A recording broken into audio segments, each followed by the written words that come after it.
رات کا وقت تھا۔ شہر کی گلیاں تقریباً سنسان تھیں۔ بارش کے بعد کی نمی نے فضا کو اور بھی بھوجل کر دیا تھا۔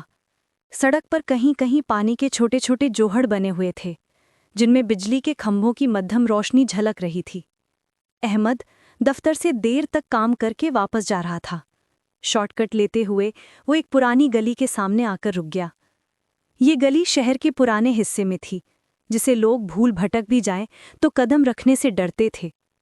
بچپن میں احمد نے کئی بار سنا تھا کہ اس گلی میں رات کو بچوں کی ہنسی سنائی دیتی ہے، لیکن سب جانتے تھے کہ اس گلی میں سالوں سے کوئی نہیں رہتا۔ احمد نے لمحہ بھر سوچا، پھر تجسس غالب آ گیا۔ یہ سب کہانیاں ہیں، دیکھنا چاہیے آخر اصل ہے کیا۔ وہ دھیرے دھیرے اس گلی میں قدم رکھنے لگا۔ جیسے ہی وہ اندر داخل ہوا، عجیب سا سکوت ٹوٹ گیا۔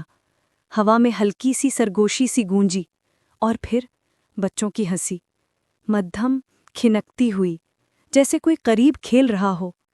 احمد کے قدم رک گئے۔ وہ کان لگا کر سننے لگا۔ کھڑکیوں پر نگاہ ڈالی تو دل کی دھڑکن تیز ہو گئی۔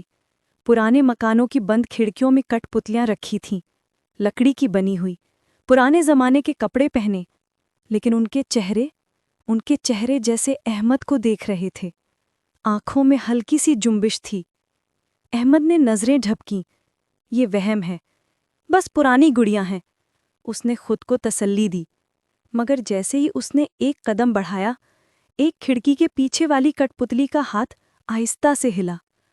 احمد کے جسم میں سنسنی دوڑ گئی۔ اب ہر کھڑکی جیسے زندہ ہو اٹھی۔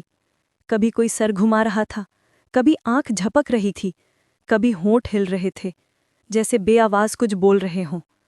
بچوں کی ہنسی اب قریب آ رہی تھی۔ احمد کا دل چاہا فوراً بھاگ جائے، مگر پاؤں جیسے زمین میں دھنس گئے۔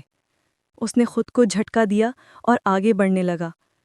گلی کے بیچوں بیچ پہنچتے ہی اچانک سارے چراغ بجھ گئے۔ اندھیرا چھا گیا۔ صرف کھڑکیوں میں رکھی کٹ پتلیوں کی آنکھیں مدھم سرخ روشنی میں چمکنے لگیں۔ احمد کے کانوں میں ایک ہی آواز گونجی، کھیلیں گے۔ اس نے گھبرا کر ادھر ادھر دیکھا۔ آواز کسی ایک کی نہیں، جیسے سب کٹ پتلیاں بول رہی ہوں۔ دل کی دھڑکن بے قابو ہو گئی۔ احمد نے دوڑنے کے لیے قدم اٹھایا، مگر پیچھے سے ایک کھڑکی زور سے کھلی۔ ایک بڑی لکڑی کی کٹ پتلی اچانک نیچے آ گری۔ دھڑام کی آواز ہوئی۔ وہ زمین پر گر کر سیدھی احمد کی طرف مڑ گئی۔ اس کی آنکھیں بالکل خالی تھیں، مگر ہونٹ کانپ رہے تھے۔ اور پھر وہ آہستہ آہستہ اپنے ہی قدموں پر کھڑی ہو گئی۔ دھاگے خود بخود کھچنے لگے، جیسے کوئی ان کو اوپر سے ہلا رہا ہو، حالانکہ اوپر کچھ نہیں تھا۔ احمد پیچھے ہٹتے ہٹتے دیوار سے جا ٹکرایا۔ پسینہ ٹپکنے لگا۔ یہ کیا ہے؟ اس نے کانپتی آواز میں کہا۔ کٹ پتلی نے ایک قدم آگے بڑھایا، پھر دوسرا۔ لکڑی کے جوڑ چرچر کر بجنے لگے۔ وہ اب بالکل انسان کی طرح چل رہی تھی۔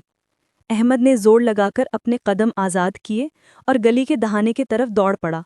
مگر جیسے ہی وہ باہر نکلنے ہی والا تھا، اس کے سامنے ایک اور کٹ پتلی کھڑی تھی، اسی شکل کی، مگر چہرے پر ایک خوفناک مسکراہٹ۔ احمد نے مڑ کر دیکھا، پیچھے سے وہ پہلی کٹ پتلی بھی قریب آ رہی تھی۔ اب گلی کی ہر کھڑکی کھل گئی۔ درجنوں کٹ پتلیاں آہستہ آہستہ سڑک پر اترنے لگیں۔